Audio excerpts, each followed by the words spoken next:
Hello दोस्तों, मैं सौरभ झा आपके अपने YouTube channel study with learners में स्वागत करता हूं। कल हमने एक्सरसाइज 3G स्टार्ट कर चुके हैं और एक्सरसाइज 3G के हम क्वेश्चन 10 तक कर चुके थे। 11 मैंने आप लोगों को करने के लिए दिया था, क्वेश्चन नंबर 4 की तरह था वो। अब आते क्वेश्चन नंबर 12 की तरफ चलते हैं हम। तो क्वेश्चन नंबर 12 कह रहा है कि पिता और पुत्र की वर्तमान आयु का अनुपात। अब हमको जो दे रखी है वो आयु अनुपात में दे रखी है। तो अनुपात होता क्या है, जैसे हमको दे रखा है उसमें 5 और 2 अनुपात दे रखा है कि जो पिता की उम्र वो कितनी है, 5 अनुपात 2। सॉरी, पिता और पुत्र की जो आयु का अनुपात है वो 5 अनुपात 2 है। ये इसका मतलब ये नहीं कि पिता की उम्र 5 साल होगी और पुत्र की उम्र 2 साल होगी, ऐसा नहीं होता। रेशियो का मतलब ये होता है कि दोनों की आयु का सबसे छोटा अनुपात। जैसे अगर पिता हमारा मान चलो 25 साल का है, ये हो गया हमारा पिता, और जो पुत्र है उसकी मान लो 20 साल उम्र है। कितनी है? 20 साल। तो अगर मैं इन दोनों का रेशियो निकालूंगा, रेशियो मतलब अनुपात, तो कितना होगा? 25 अनुपात 20। जो यहाँ पहले है उसकी वैल्यू पहले आएगी, जो बाद में उसकी वैल्यू बाद में। तो इनकी जो रियल वैल्यू वो इतनी है, लेकिन मैं एक चीज़ देख रहा हूँ कि इसमें 5 से चलाएगा, इसमें 5 से चलाएगा, तो 55 25 और 5 चौके 20। तो अब जो वैल्यू आई है निकल के वो क्या आई है कि 5 अनुपात 4। ये इसका सबसे छोटा फॉर्म है और अनुपात को सबसे छोटे फॉर्म में लिखते हैं। तो अगर मैं कहूँगा कि पिता और पुत्र की जो अब आयु का अनुपात है कितना है, 5 अनुपात 4 के अनुपात में है। तो अनुपात में हम किसी कांस्टेंट का गुणा करते हैं जो उसकी रियल वैल्यू को दर्शाता है। अब यहाँ पर हम 2 का भी गुणा कर सकते हैं पूरे कोष्ठक में, तब भी अनुपात सेम रहेगा। 10 और 8, 2 से काट देंगे, अनुपात सेम रहेगा। इसमें मैं 3 का भी गुणा कर सकता हूँ, 4 का भी कर सकता हूँ, मतलब गुणा हम किसी का भी कर सकते हैं।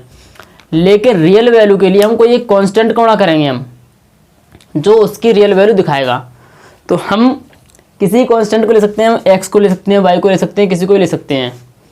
चलते हैं अपने सवाल की तरफ। सवाल कह रहा है कि पिता और पुत्र की आयु का अनुपात वो कितना है, 5 अनुपात 2 है। लेकिन 10 वर्ष बाद उनकी आयु का अनुपात 2 अनुपात 1 हो जाता है। दोनों की वर्तमान आयु ज्ञात कीजिए। तो पहले हम मान लेते हैं क्वेश्चन नंबर 12। माना पिता की वर्तमान आयु। अब यहाँ पर हम x और y नहीं मानेंगे, ठीक है। हम यहाँ पर क्या मानेंगे, जो अनुपात दे रखा है, क्या दे रखा है, 5 अनुपात 2। ये किसका अनुपात, पिता का है, और ये किसका है, पुत्र का, ठीक है। तो मैं इसको मानूँ, पिता की आयु कितनी मानूंगा मैं, 5x, व पुत्र की आयु 2x है, ठीक है। पिता की आयु कितनी होगी, 5x, और पुत्र की आयु कितनी होगी, 2x। मैंने यहाँ से इसी अनुपात से लिया है और आगे भी ऐसे ही चलेगा, जो अनुपात दे रखा होगा हम उसी में से लेंगे। तो पिता और पुत्र की आयु हमने मान ली, ये अभी की हो गई है। लेकिन 10 वर्ष बाद, देखो इसको 2 तरीके से कर सकते हैं, वाई की भी ले सकते हैं हम और बिना वाई के भी ले सकते हैं हम। अभी की अगर ये 5x और 2x है, 10 वर्ष बाद कितनी हो जाएगी, 10 वर्ष बाद। 10 वर्ष बाद पिता की उम्र कितनी होगी, या पिता की आयु हो जाएगी 5x प्लस 10, और पुत्र की आयु कितनी होगी हमारी, 2x प्लस 10। जो 10 साल बाद अनुपात होता है, अनुपात का अंतर हो जाता है इन दोनों का बट्टा, प्रश्नानुसार। जो 10 साल बाद अनुपात हो रहा है वो कितना हो रहा है फिर हमारा, 5x प्लस 10 बट्टे 2x प्लस 10। ये हो जाता है 2 और 1 का अनुपात। एक तरीका ये है कि एक ही चर में बनाकर कर सकते हैं हम, एक तरीका तो 2 चर बना के, उसको बताऊंगा अभी मैं। क्या चुना कर लो, तो 5x प्लस 10 का गुणा कितने में होगा, 1 में, और 2 का गुणा होगा 2x प्लस 10 में। 1 का गुणा करेंगे वही संख्या आएगी, 2 दूनी 4x, 10 दूनी 20। x एक तरफ, बिना x वाले एक तरफ, 20 माइनस 10, तो x रहा कितना आएगा हमारा, 10। x की वैल्यू आ गई। अब हम पिता और पुत्र की वर्तमान आयु निकाल लेंगे हम। तो पिता की आयु या पिता की वर्तमान आयु कितनी है हमारी 5x है, तो 5 गुणा 10। जो पिता की वर्तमान आयु कितनी है 50 वर्ष। पुत्र की वर्तमान आयु वो कितनी है 2x, 2 गुणा 10, तो वो कितने का हो गया 20 का हो गया। क्लियर है। तो चलिए एक तरीका ये हो गया, जिसे स्क्रीनशॉट लेना वो स्क्रीनशॉट ले ले पहले।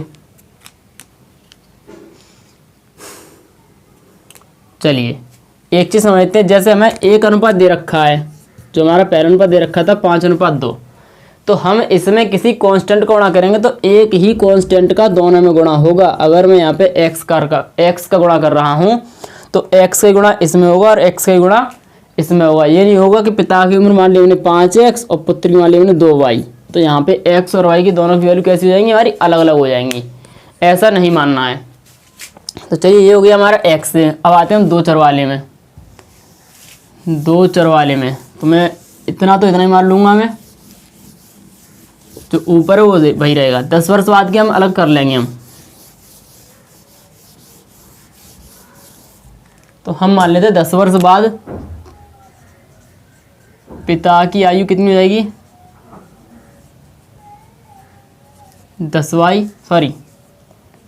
2y व पुत्र की आयु 1y है। ठीक है, ठीक है। तो जो एक्चुअल में इसकी जो 10 वर्ष बाद होगी वो क्या होगी, चूंकि 10 वर्ष बाद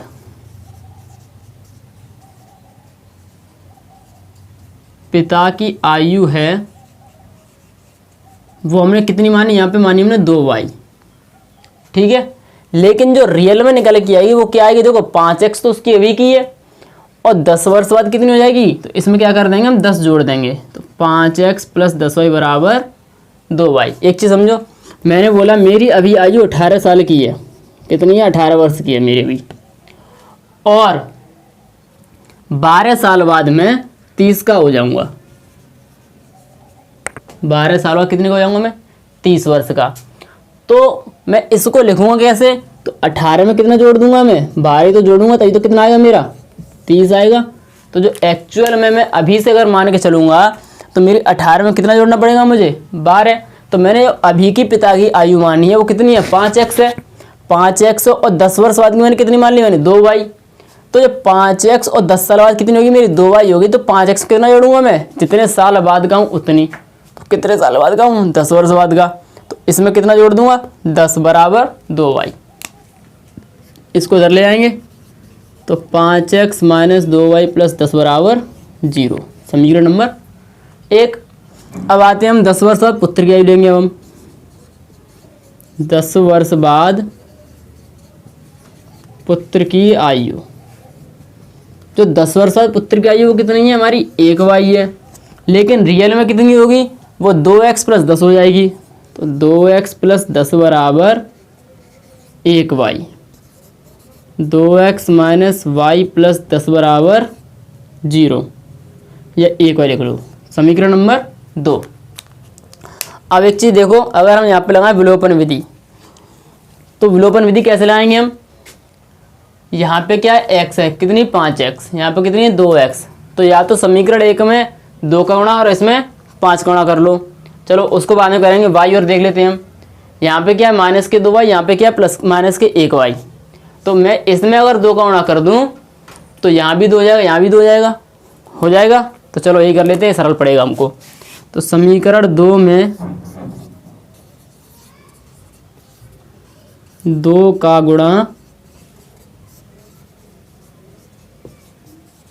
करने पर, जब समीकरण 2 में 2 का गुणा करूँ कितना आएगा 4x - 2y + 20 बराबर 0, समीकरण नंबर 3। अब देखो एक चीज़ देखते हैं, अब दोनों चिन्ह किसके हैं उसमें माइनस के हैं। जब दोनों चिन्ह माइनस के हैं तो क्या करूँगा मैं घटाव करूँगा। तो समीकरण 1 में से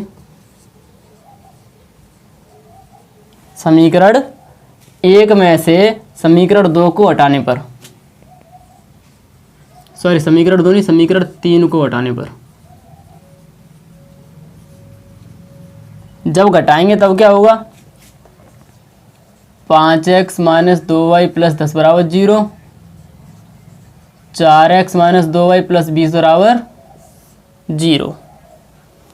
ठीक है, माइनस प्लस माइनस। ठीक है, ठीक है, तो इससे ये कटे गए। x माइनस 10 बराबर 0। देखो यहाँ पे x 20 किसके हैं, ये माइनस के हैं, यहाँ पे 10 किसके हैं, प्लस के हैं।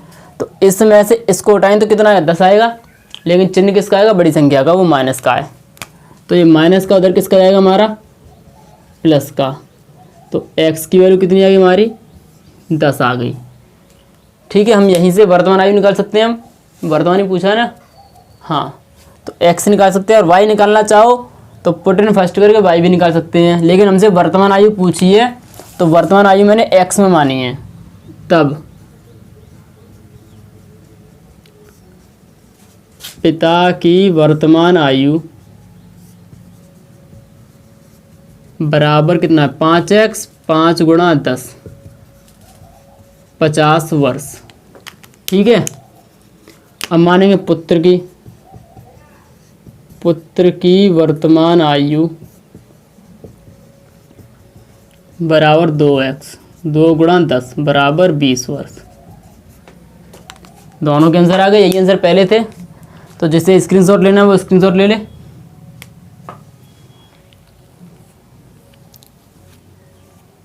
चलिए, अगर आपके बोर्ड पेपर में इस टाइप का सवाल आता है तो आपको भी इसी टाइप से करना है, न कि एक चर वाले से, क्योंकि आपके सिलेबस में एक चर में रैखिक समीकरण है नहीं है।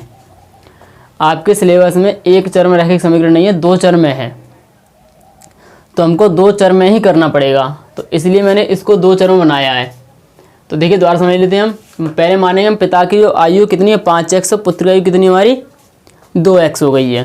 ठीक है, लेकिन 10 वर्ष बाद, अब 10 वर्ष बाद कुछ बड़े होंगे, दोनों कितने बड़े होंगे, दोनों 10-10 साल के बड़े होंगे। तो हमने उनको y में मान लिया कि 10 वर्ष बाद जो पिता की आयु कितनी है, 2y, और पुत्र की आयु कितनी हमारी 1y है। लेकिन जो 2y है वो रियल में किसके बराबर होगी, 5x प्लस 10 के। वहाँ से हमने एक समीकरण बना लिया। ऐसे ही जो पुत्र है वो 10 वर्ष का कितना होगा, 2x प्लस 10 के। वहाँ से दूसरा समीकरण बना लिया हमने। इन दो को सॉल्व किया, वहाँ से x निकाली हमने। y भी निकाल सकते हैं, वैसे निकालने की जरूरत नहीं है हमें। x निकाल ली तो पिता की आयु और पुत्र की आयु निकाल ली।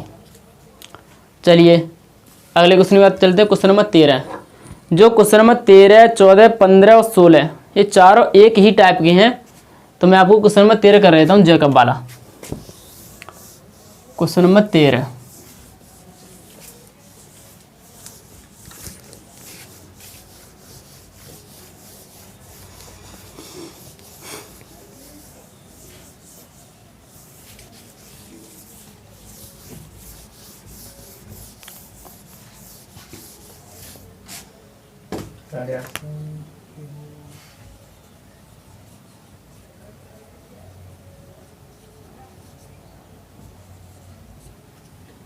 क्वेश्चन नंबर 13 बोल रहा है 5 वर्ष बाद जैकब की आयु उसके पुत्र की आयु से 3 गुनी हो जाएगी। 5 वर्ष बाद जैकब की आयु उसके पुत्र की आयु से 3 गुनी हो जाएगी, और 5 वर्ष पूर्व जैकब की आयु उसके पुत्र की आयु की 7 गुनी थी। उसकी वर्तमान आयु क्या है। देखिए, 2 कंडीशन दे रखी है उसने, और दोनों में वर्तमान नहीं दिया है। एक दे रखी है 5 वर्ष बाद की, एक दे रखी है 5 वर्ष पूर्व की। तो हम क्या करेंगे, वर्तमान आयु मानेंगे, और 5 वर्ष बाद और 5 वर्ष पूर्व दोनों की आयु लिखेंगे हम। तो मान लेते हैं, माना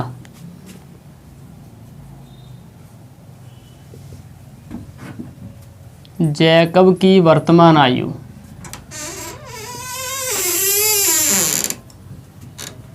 x वर्ष तथा पुत्र की वर्तमान आयु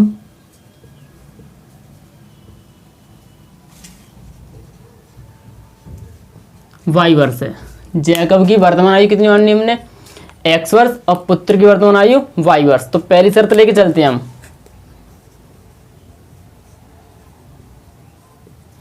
पहली शर्त के अनुसार क्या कह रहा है, 5 वर्ष बाद। 5 वर्ष बाद की कह रहा है उसके पुत्र की, हाँ 5 वर्ष बाद। तो 5 वर्ष बाद 5 वर्ष बाद जैकब की आयु कितनी होगी हमारी? जैकब की आयु कितनी हो जाएगी? इसमें 5 साल जुड़ जाएगा वो, तो x + 5 वर्ष। और पुत्र की आयु कितनी होगी? y + 5 वर्ष। क्लियर है? इसको यहां मत रखो, अब लिखो पहली शर्त। पहली शर्त कह रहा है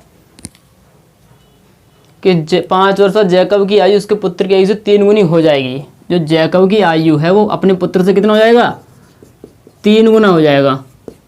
3 को गुणा y + 5 में गुणा कर लो, तो x + 5 = 3y + 15।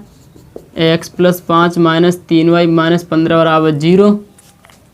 ठीक है, तो x - 3y - 10 = 0। समीकरण नंबर 1। अब क्या है? 5 वर्ष पूर्व की और उसने बोल रखा है, तो 5 वर्ष पूर्व पे आते हैं हम। तो 5 वर्ष पूर्व जैकब की आयु कितनी होगी? 5 वर्ष पूर्व जैकब की आयु, तो 5 वर्ष पूर्व जैकब की आयु कितनी होगी? देखो अभी वो मान के चलो अगर 15 साल का है, मान के चलो, मैं बोलने मान के चलो, तो 5 वर्ष पूर्व कितना होगा? 5 घटा देंगे, 10 साल का ही तो होगा वो। पूर्व मतलब पहले की बात कर रहा है वो, बाद मतलब बाद की। तो अगर वो अभी 15 का है तो 5 साल पहले कितने का होगा? 10 का होगा। तो क्या किया मैंने यहाँ पे माइनस, तो x - 5 वर्ष। और पुत्र की आयु कितनी हो जाएगी? y - 5 वर्ष। y - 5 वर्ष। ठीक है, ठीक है। अब क्या कह रहा है दूसरी शर्त में? दूसरी शर्त, जो दूसरी शर्त कह रहा है वो कह रहा है कि 5 वर्ष पूर्व जैकब की आयु उसके पुत्र की आयु की 7 गुनी थी। जो जैकब की आयु है कितनी है? x - 5। वो अपने पुत्र की आयु कितनी थी?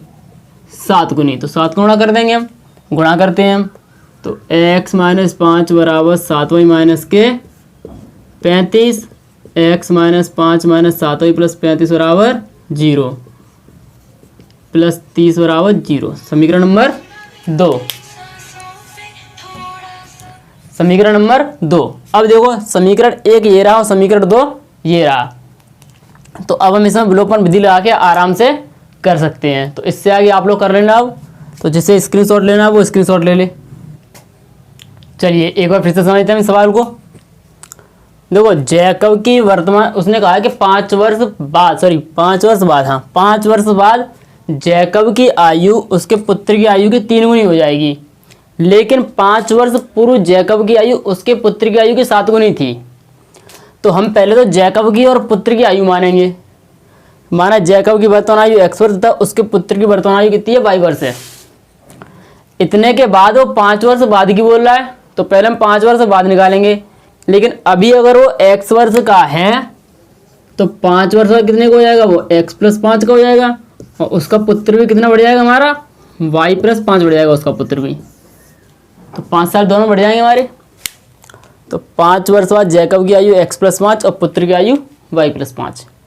पहली शर्त कह रहा है कि 3 गुना है, तो इसको इसका 3 गुना बना दिखा दीजिए। ये हमारा जैकब है और ये पुत्र है, तो पुत्र का 3 गुना हो जाएगा वो। वहाँ से एक समीकरण होंगे ये 5 वर्ष बाद निकालेंगे, तो दोनों की आयु ये और ये हो जाएगी। दूसरी शर्त लगा देंगे, वहाँ से उनका आएगा दूसरा समीकरण। अब आप लोग सॉल्व करना है इन दोनों समीकरणों को। अब हम बढ़ते हैं क्वेश्चन नंबर 17 की तरफ। 14, 15, 16 तीनों क्वेश्चन इसी की तरह हैं। लेकिन अगर फिर भी आप लोगों को नहीं आते हैं तो प्लीज़ कमेंट सेक्शन में ज़रूर बता दिया करें। मैं उनकी संडे को वीडियो डाल दूंगा फिर मैं, लेकिन आप लोग बताते ही नहीं हैं। चलिए क्वेश्चन नंबर आते हैं 17 की तरफ हम। 17 उसने बोला है 2 संपूरक कोणों। अब संपूरक कोण किसे कहते हैं? तो देखो 2 कोण होते हैं हमारे। एक होता है कोण कोटिपूरक एक होता है संपूरक। ठीक है, कोटि पूरक क्या होता है? ऐसे दो कोण जिनका योग कितना हो? 90 अंश। ऐसे दो कोण जिनका योग कितना हो? ऐसे दो कोण जिनका योग कितना हो? 90 अंश। मैं अपनी भाषा में दिखा रहा हूँ इसको थोड़ा शॉर्ट में। अगर डेफिनेशन चाहिए तो मैं लिंक में दे दूंगा डिस्क्रिप्शन में आपको। तो ऐसे दो कोण जिनका योग कितना हो? 90 अंश। कौन से कोण कहलाते हैं? हमारे कोटि पूरक कोण कहलाते हैं। अगर वो संपूरक की बात करें तो बस इसी में ऐसा ही होगा, ऐसे दो कोण जिनका योग कितना हो? 180 अंश। ऐसे दो कोण जिनका योग कितना हो? 180 अंश हो क्या कहलाता है? संपूरक कोण कहलाता है। अब कोटि पूरक में हम उदाहरण पे आते हैं। उदाहरण की बात करें तो देखो हमारा 30 और 60 ये दोनों एक दूसरे के कैसे हैं? कोटि पूरक हैं। 20 और 70 ये दोनों एक दूसरे कैसे हैं? कोटि पूरक हैं। 45 और 45 ये दोनों एक दूसरे कैसे हैं? कोटि पूरक हैं। 10 और 80 ये दोनों एक दूसरे कैसे हैं? कोटि पूरक है। मतलब ऐसे कोई सा भी दो संख्या है, ऐसे कोई सा भी दो कोण जिनका टोटल कितना आना चाहिए? हमारा 90 आना चाहिए। अगर 90 आ जाएगा तो कोटि पूरक होगा। ऐसे ही अगर मैं बात करूं संपूरक की तो हमारा हो जाएगा 120 और 60 ये भी हमारा संपूरक है। 110 और 70 100 और 80 ये जो कोटि पूरक होते हैं एक दूसरे को होते हैं। हम इनको चेंज भी कर सकते हैं आपस में। 60 को आगे ले सकते हैं, 120 को पीछे, कोई दिक्कत नहीं आएगी। अच्छा, फिर आते हैं हम 155 और 25 ये भी कैसे हमारे? संपूरक है। तो ऐसे दो कोण जिनका योग कितना हो? 180 अंश कैसे कोण होते हैं? हमारे संपूरक कोण कहलाते हैं। संपूरक और संपूर्ण दोनों में अंतर होता है, इसको समझ लेते हैं फिर आगे बढ़ते हैं अपने सवाल की तरफ। हम देखो, एक होता है संपूरक, एक होता है संपूर्ण। इनके दोनों में जो ध्वनि है दोनों की लगभग सेम है, जिनको हम बोलते हैं उच्चारण दोनों कैसे हैं? लगभग सेम है, लेकिन अंतर काफ़ी है। अंतर क्या है? इसमें जो संपूरक में बात करते हैं हम दो कोणों की बात करते हैं। संपूरक और कोटि पूरक में हम क्या करते हैं? दो कोणों की बात करते हैं। लेकिन ये संपूर्ण जो है, संपूर्ण में केवल एक कोण होता है, वो भी कितने अंश का? 360 अंश का। मतलब इसकी जो डेफिनेशन बनेगी वो बनेगी एक ऐसा कोण जिसका मान 360 अंश हो, संपूर्ण कोण कहलाता है। लेकिन संपूरक की परिभाषा क्या है? ऐसे दो कोण जिनका टोटल कितना हो? 180 अंश संपूरक कहलाते हैं। संपूरक और संपूर्ण में अंतर होता है, इस चीज को समझ लें। अभी आप शायद समझ में आ चुका होगा। इसमें दो कोण चाहिए हमको और इसमें केवल कितना चाहिए? एक कोण चाहिए। इसमें दो कोणों का टोटल 180 अंश हो और इसमें अकेले की वैल्यू कितनी हो? 360 की हो। इतना ही अंतर है। अब आते हैं अपने सवाल की तरफ। सवाल कह रहा है दो संपूरक कोणों में से बड़ा कोण छोटे कोण से 18 डिग्री अधिक है। तो देखो, दो कोणों की बात हो रही है तो पहले मानेंगे माना दो संपूरक कोण x व y हैं। तब जो पहली कंडीशन होगी जो हमको पता है परिभाषा से, क्या पता है कि x प्लस वाई बराबर कितना होगा हमारा? 180 अंश। परिभाषा से या पता है तो छोड़ दो बस ऐसा ही, ठीक है। फिर दूसरा कह रहा है कि बड़ा कोण जो है वो छोटे कोण से 18 डिग्री अधिक है, या हम ऐसे बोल सकते हैं कि इन दोनों का अंतर कितना है? 18 है, ठीक है। देखो, अगर मैं कहूं कि एक संख्या है वो दूसरी संख्या से कितनी अधिक है? 18 अधिक है। मेरी जो 20 है वो 38 से कितनी अधिक है? 18 अधिक है। मैं अगर इनमें से इसको माइनस करूँगा तो कितना आएगा मेरा? 18 ही तो आ रहा है। क्लियर है। बड़ी संख्या जो है वो छोटी संख्या से कितनी अधिक है, वो 18। तो मैंने क्या किया, बड़ी में से छोटी उठाई, कितना आ गया मेरा 18 आ रहा है। तो इसी प्रकार या तो हम इसको इस तरीके से लिख लें या ऐसे लिख लें। मैं मान के चल रहा हूँ मेरे बड़ा कौन है वो क्या है, x है। तो जो x है वो छोटे से कितना अधिक है, 18 अधिक है। मैं इसको लिख सकता हूँ, देखो समझो, जो मेरा बड़ा कोण, मैंने बड़ा कोण कौन सा माना है, x जो है वो छोटे कोण से कितना अधिक है, 18 तो अधिक है। मैंने एक चीज़ और बताई थी आप लोगों को, जो अधिक हो उसमें हम क्या कर देते हैं, सॉरी जिससे अधिक हो हम उसमें जोड़ देते हैं। तो किससे अधिक है, छोटे से अधिक है, तो छोटे हमने जोड़ दिया। तो ये प्लस का इधर किसका जाएगा, माइनस का। समीकरण नंबर 2। अब आप लोगों को समीकरण 1 पता है, समीकरण 2 पता है। आप लोग विलोपन विधि लगा सकते हो यहाँ पे आराम से। समीकरण 1 और 2 को जोड़ने पर वहाँ से x निकाल सकते हो और वहीं से y। क्लियर है, जिसे स्क्रीनशॉट लेना वो स्क्रीनशॉट ले ले।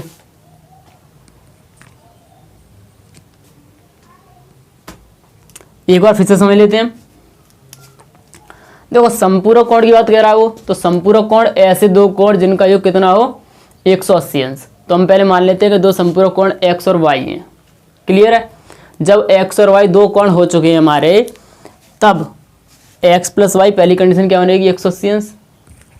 फिर कह रहा है जो बड़ा कोण है वो छोटे कोण से कितना अधिक है, 18 अंश। और यहाँ पे अंश लगा लेना। तो जो बड़ा कोण है वो छोटे से 18 अंश से देखो, तो ये प्लस का इधर किसका आएगा, माइनस का। तो x माइनस वाई बराबर 18 अंश। x प्लस वाई पता है, x माइनस वाई पता है, हम आराम से i को सॉल्व कर सकते हैं। अब आते हैं क्वेश्चन नंबर 18 की तरफ। चलिए क्वेश्चन नंबर 18 की तरफ चलते हैं हम। क्वेश्चन नंबर 18 क्या कह रहा है,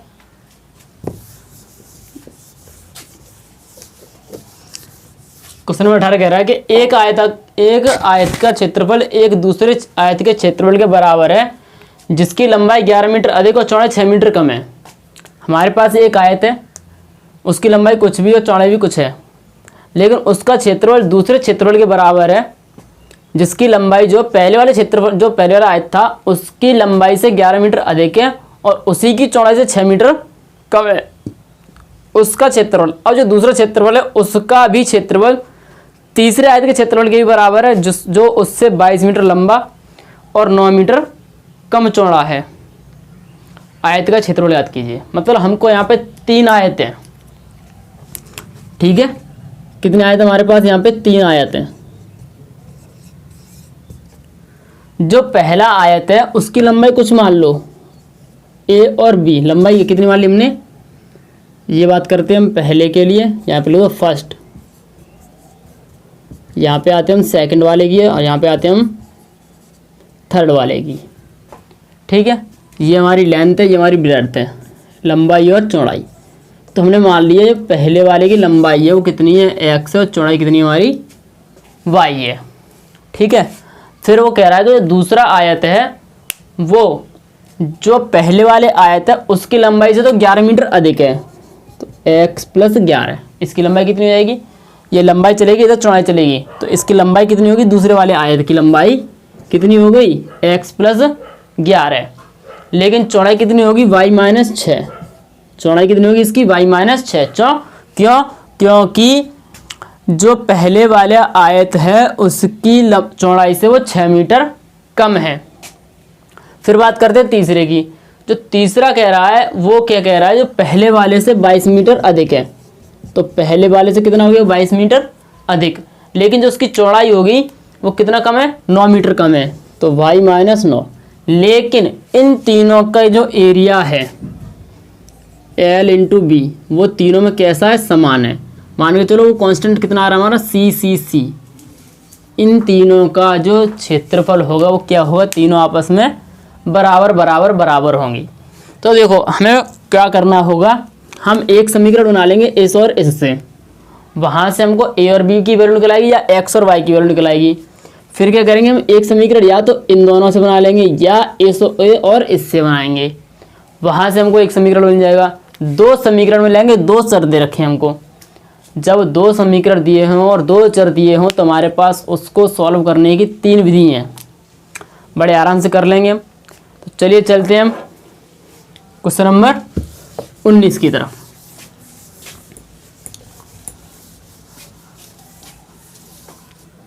क्वेश्चन नंबर 19 नहीं सॉरी, क्वेश्चन नंबर 18 की तरफ चलते हैं हम। माना आयत की लंबाई x मीटर तथा चौड़ाई y मीटर है, ठीक है। तब क्षेत्रफल क्या हो जाएगा इसका,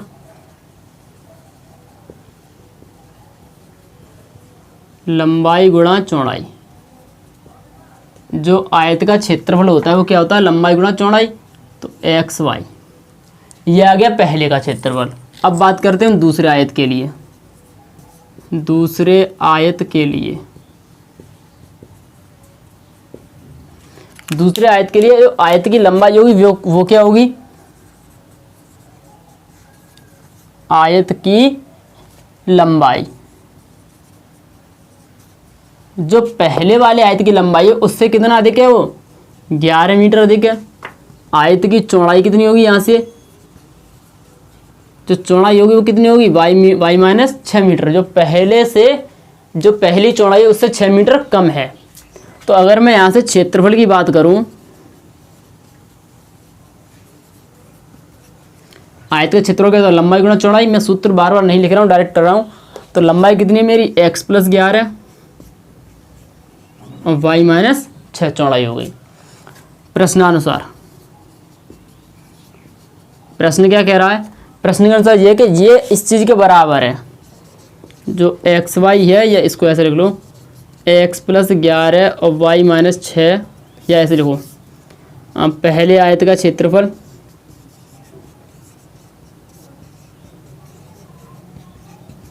बराबर दूसरे आयत का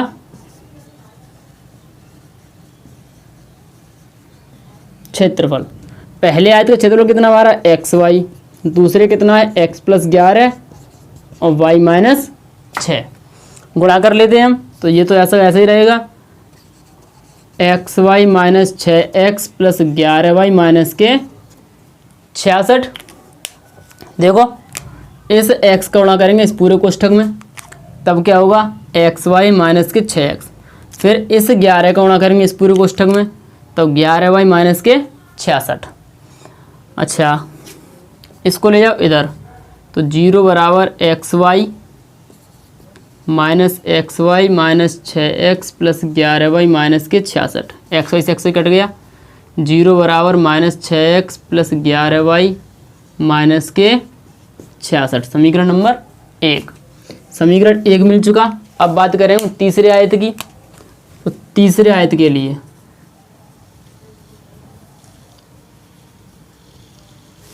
तीसरे आयत के लिए जब तीसरे आयत के लिए बात करेंगे तो आयत की लंबाई कितनी होगी हमारी,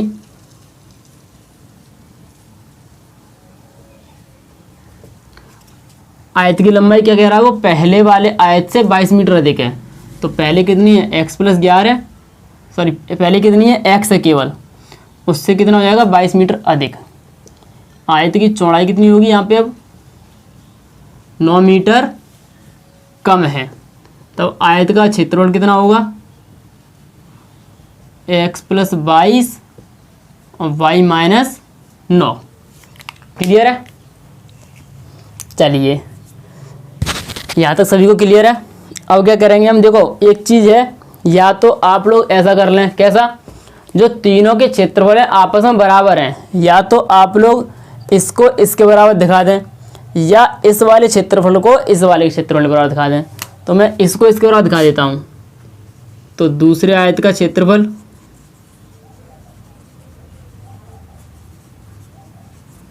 बराबर होगा तीसरे आयत के क्षेत्रफल के।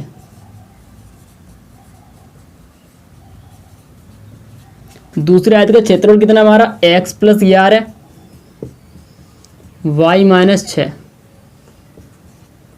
इसका कितना है, x + 22 और y माइनस 9। गुणा करते हैं, तो पहले x का गुणा करेंगे पूरे में, तो xy माइनस के 6x 11y माइनस के 66। इसका गुणा करते हैं तो xy माइनस के 9x + 22y माइनस के 22 नंबर 9 दूनी 18, 9 दूनी 18 और 1 9 दूनी 18, 9 दूनी 18 और 1 19, 198। ठीक है, एक तरफ कर लेते हैं हम, इसको ले आते हैं टोटली उधर। तो XY माइनस के 9x plus 22 122 minus 198 minus plus का माइनस का बन जाएगा, माइनस का प्लस का आ जाएगा, प्लस का माइनस का जाएगा, माइनस का प्लस का जाएगा, बराबर में क्या बचेगा 0। XY से XY कट गई। अब देखो 9 में से 6 कितने बचेंगे, माइनस के 3x। ठीक है, 22 में से 11 कितने बचेंगे, प्लस के 11y। देखो 22 में से 11 बचेंगे, चिन्ह बड़ी संख्या क्या आ जाएगा। 98 में 66 कितने बचेंगे, 8 में 6 के 2, 9 में 6 के 3, 132 माइनस के बराबर 0। समीकरण नंबर 2।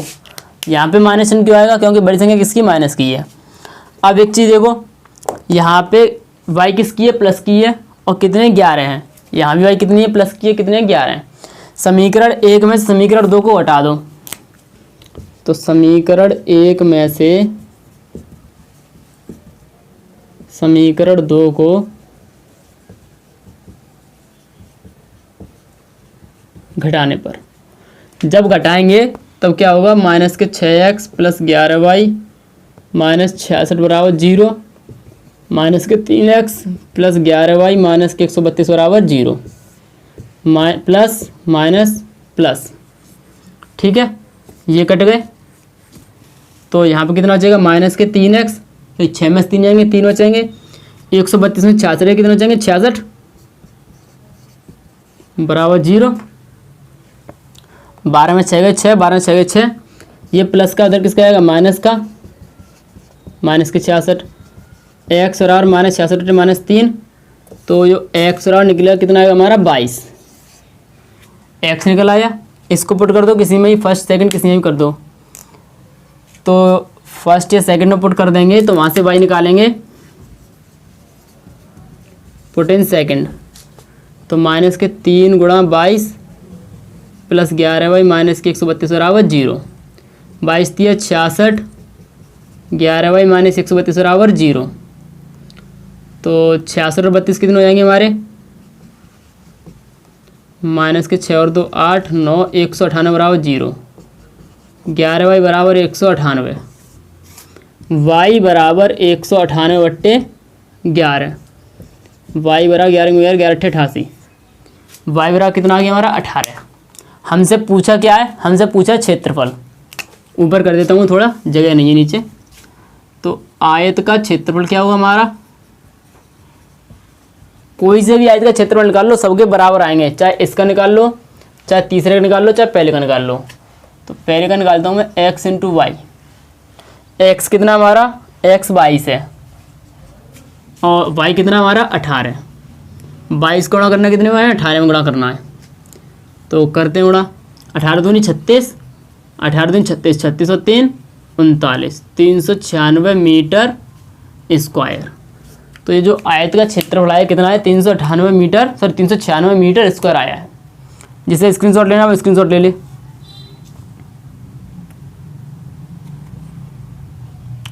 चलिए एक बार फिर से समझ लेते हैं हम। दो इसमें 3 आयत दे रखे हैं, तीनों के आयत के क्षेत्रफल कैसे बराबर हैं। ठीक है, जब क्षेत्रफल बराबर हैं तो क्या करेंगे हम, पहले हम आयत तीनों क्षेत्रफल बराबर हैं, तो तीनों क्षेत्रफल बराबर होंगे तो हम तीनों के पहले क्षेत्रफल निकालेंगे अपने उसमें, किसमें, जो हम मानेंगे उसमें। तो मैंने पहले क्या किया, पहले आयत की लंबाई मान ली x, दूसरी और चौड़ाई मान ली y, वहाँ से क्षेत्रफल कितना आ गया x इंटू वाई।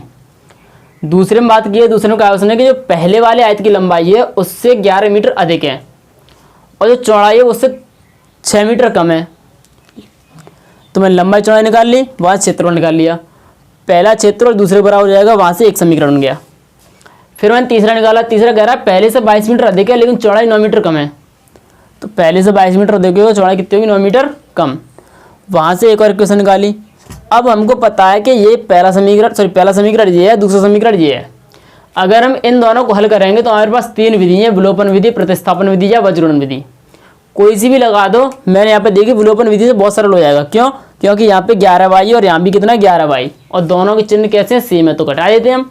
तो समीकरण 1 में से 2 को घटाया मैंने, घटाया वहाँ से x और कितना आ गया मेरा x और 22। x बराबर 22 मैंने पुट किया फर्स्ट सेकंड या फर्स्ट में किसी में भी, वहाँ से वाई बराबर कितना आ गया मेरा 18। एक्स पता चल गया, वाई पता चल गया, मुझे क्षेत्रफल याद करना था। तो आयत का क्षेत्रफल क्या था, एक्स इंटू वाई। तो एक्स इंटू वाई किया तो 396 मीटर स्क्वायर आ गया आंसर। तो ठीक है दोस्तों, यहाँ तक किसी को कोई दिक्कत हुई? शायद आशा करता हूँ दिक्कत ना हुई होगी।